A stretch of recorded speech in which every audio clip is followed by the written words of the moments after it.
मलबे में अपनों को, अपने घर को खोजता हुआ आदमी पहाड़ की खूबसूरती को बहुत दूर से देखते हैं, कैमरे के फ्रेम में, पोस्टकार्ड में, पर्यटन के विज्ञापनों में।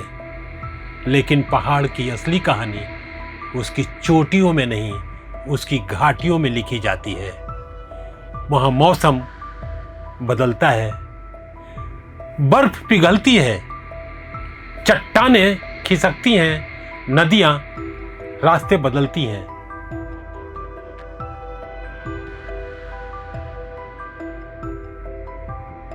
किसी पहाड़ की सबसे बड़ी त्रासदी क्या होती है? उसका टूट जाना, उसका दरक जाना, या फिर उसके नीचे बसे किसी गांव का अचानक खामोश हो जाना। मित्रों, मैं हूं अजय कुमार। आप देख रहे हैं प्रभात खबर का खास कार्यक्रम जो नेपाल त्रासदी से जुड़ा हुआ है। नेपाल में इन दिनों पहाड़ों के बीच सिर्फ पानी और मलबा नहीं बहा है किसी का घर, किसी की रोजी, किसी का रास्ता, और शायद किसी परिवार की वह आखिरी उम्मीद कि शाम तक उसका अपना आदमी लौट आएगा। आपदा की खबर भले कुछ घंटों की होती है, लेकिन इंतजार वह वर्षों चल सकता है। और नेपाल की त्रासदी में हम देख रहे हैं 1000 से ज़्यादा लोग अब भी लापता हैं। उसमें भारत के भी लोग हैं, नेपाल के भी हैं। नेपाल को हम अक्सर हिमालय की तस्वीरों से पहचानते हैं, लेकिन नेपाल की असली पहचान शायद उसकी तस्वीरों में नहीं, उसके गीतों में छिपी है। नेपाली लोक गीतों में पहाड़ सिर्फ दिखाई नहीं देता है, वह बोला जाता है। नदी सिर्फ बहती नहीं, वह किसी की कहानी लेकर आती है। जंगल सिर्फ हरियाली नहीं, वह किसी की याद है। और रास्ता अक्सर किसी के आने जाने की कहानी है। उकाली ओराली हरुमा, उकाली ओरामी हरुमा।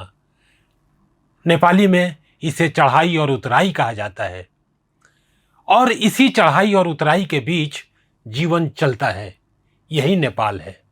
यहाँ पहाड़ के पार जाना सिर्फ भूगोल पार करना नहीं है दोस्तों, यह एक रिश्ते से दूसरे रिश्ते में जाना है। एक गांव से दूसरे गांव, एक घर से दूसरे घर। इसलिए जब बाढ़ किसी गांव या रास्ते को बहा देती है तो सिर्फ सड़क नहीं टूटती, दो स्मृतियों के बीच का रास्ता टूटता है। आपदा की खबरों में एक शब्द बहुत बार इन दिनों आ रहा है, और वह शब्द है लापता।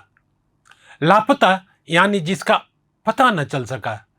लेकिन परिवार के लिए, किसी परिवार के लिए लापता का अर्थ इतना भर नहीं होता।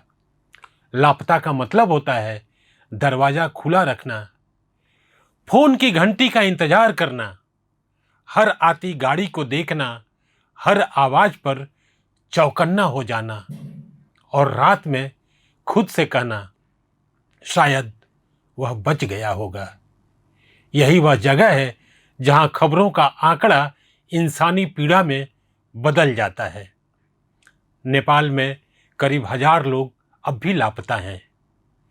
यह एक संख्या है, लेकिन इन परिवारों के लिए यह अलग अलग संसार है। जी हां, अलग अलग संसार। किसी की मां, किसी का पिता, किसी का भाई, किसी की पत्नी, किसी का बच्चा। कहां हैं ये लोग? सब प्रतीक्षा कर रहे हैं अपनों के लौटने का। दोस्तों, हमारे पास इतिहास को बचाने के कई तरीके होते हैं, और इन तरीकों में शामिल हैं किताबें, दस्तावेज, तस्वीरें, सरकारी रिकॉर्ड। लेकिन गांवों के पास एक और तरीका है, और वह तरीका है गीत। जब लिखने वाला कोई नहीं होता, तब गाने वाला इतिहास लिखता है। किसी बाढ़ में कितने लोग मरे, यह सरकारी रिकॉर्ड बता सकता है। लेकिन उस बाढ़ के बाद गांव की पहली रात कैसी थी, कैसी वीरानी थी उस गांव में, शायद सिर्फ कोई लोकगीत बता पाएगा इसे। किसी घर की खिड़की खुली रही, किसी माँ के बेटे का इंतजार किया, किसी माँ ने बेटे का इंतजार किया, किस नदी को गांव वालों ने पहली बार डरते हुए देखा, किस रास्ते पर अब कोई नहीं जाता। ये बातें रिपोर्ट में नहीं बचती, गीत में ही बची रह जाती हैं। कहते हैं रेशम फिरीरी, या नेपाल के इलाके में जो शब्द अक्सर हम सुन सकते हैं लोकगीतों में, रेशम फिरीरी, इसका अर्थ है पहाड़ों पर उड़ने की इच्छा। यह पहाड़ों पर उड़ने की इच्छा से जुड़ा गीत है। पहाड़ों के बीच खुली हवा में उड़ने का गीत। नेपाल ने इस गीत को उत्सव में गाया है, यात्राओं में गाया है। विदेशों में बसे नेपाली इसे अपने देश की याद में गाते रहते हैं। लेकिन आज इसी धुन को अगर हम कुछ क्षण ठहर कर सुने तो इसका अर्थ बदल जाता है। उड़ने की इच्छा के सामने हमें दिखाई देता है बहता हुआ घर, उड़ता हुआ सपना, मलबे में अपनों को, अपने घर को खोजता हुआ आदमी। और तब समझ में आता है लोकगीत हमेशा खुशियों के गीत नहीं होते, वे दुख को भी मनुष्य के भीतर सुरक्षित रखते हैं लंबे समय तक। हम पहाड़ की खूबसूरती को बहुत दूर से देखते हैं, कैमरे के फ्रेम में, पोस्टकार्ड में, पर्यटन के विज्ञापनों में। लेकिन पहाड़ की असली कहानी उसकी चोटियों में नहीं, उसकी घाटियों में लिखी जाती है। वहाँ मौसम बदलता है, बर्फ पिघलती है, चट्टानें खिसकती हैं, नदियाँ रास्ते बदलती हैं, और सदियों से रहने वाला आदमी इन संकेतों को पढ़ता आया है। शायद आधुनिक सभ्यता ने इस स्थानीय ज्ञान को पर्याप्त गंभीरता से नहीं सुना। हम उपग्रहों से देखते हैं, सेंसर लगाते हैं, मॉडल बनाते हैं, फिर भी पहाड़ हमें हर बार याद दिलाता है जानकारी और समझ एक चीज नहीं है। यह बहुत मार्के की बात है कि जानकारी और समझ एक चीज नहीं है। सदियों से हमारे पास जो अनुभव है वह समझ जानकारी से कहीं ज़्यादा हासिल करने वाली बात होती है। कुछ वर्षों बाद शायद कोई नेपाली लोक गायक इस घटना पर गीत लिखे। शायद वह तारीख भूल जाए, शायद आंकड़े भूल जाए, लेकिन वह कहे उस साल नदी बदल गई थी, या उस शाम पहाड़ से आवाज आई थी, या एक घर में दीपक जलता रहा, आदमी नहीं लौटा।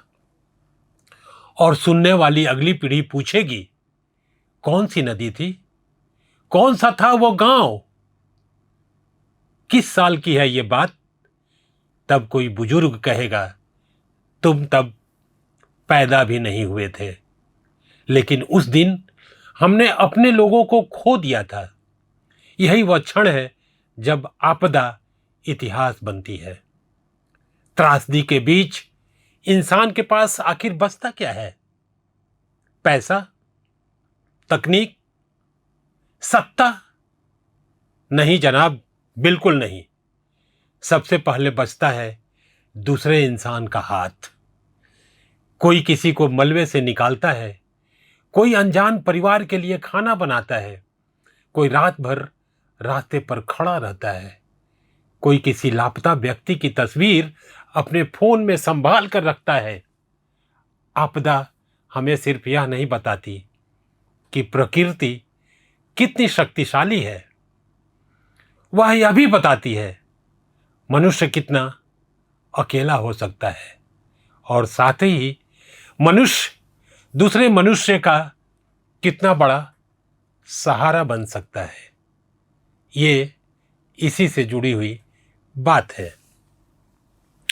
दोस्तों, शायद हमें हिमालय से कोई जवाब मांगने की जरूरत नहीं। पहाड़ जब जवाब नहीं देते, वे सिर्फ खड़े रहते हैं।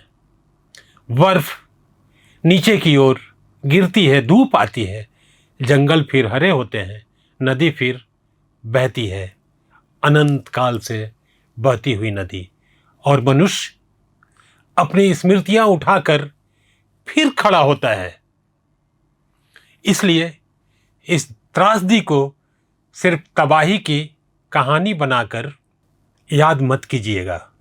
इसे उन लोगों की कहानी की तरह याद कीजिएगा जिन्होंने अपनों को खोया है, उन लोगों की तरह जिन्होंने खोजा, उन लोगों की तरह जिन्हें अपनों के लौटने का इंतजार है, और उन लोगों की तरह जिन्होंने किसी अजनबी का हाथ पकड़कर कहा तुम अकेले नहीं हो। उन सभी लोगों की स्मृति में जिन्होंने इस त्रासदी में अपने प्राण गंवाए, और उन परिवारों के लिए जो आज भी किसी खबर की प्रतीक्षा में हैं। प्रभात खबर की पूरी संवेदना ऐसे परिवारों के साथ है। मैं हूं अजय कुमार, आप देख रहे थे हमारा खास कार्यक्रम नेपाल की त्रासदी पर। आपसे गुजारिश है कि आप हमारे इनबॉक्स में जाएं, इस टिप्पणी पर, इस वीडियो पर आप ज़रूर कमेंट करें, और इससे हमें और बेहतर वीडियो बनाने में मदद मिलेगी। मित्रों, हम फिर किसी नए विषय को लेकर आपके सामने हाजिर होंगे। तब तक हमें दीजिए इजाज़त। नमस्कार। प्रभातखबर.com, विश्वास वही, रफ्तार नहीं।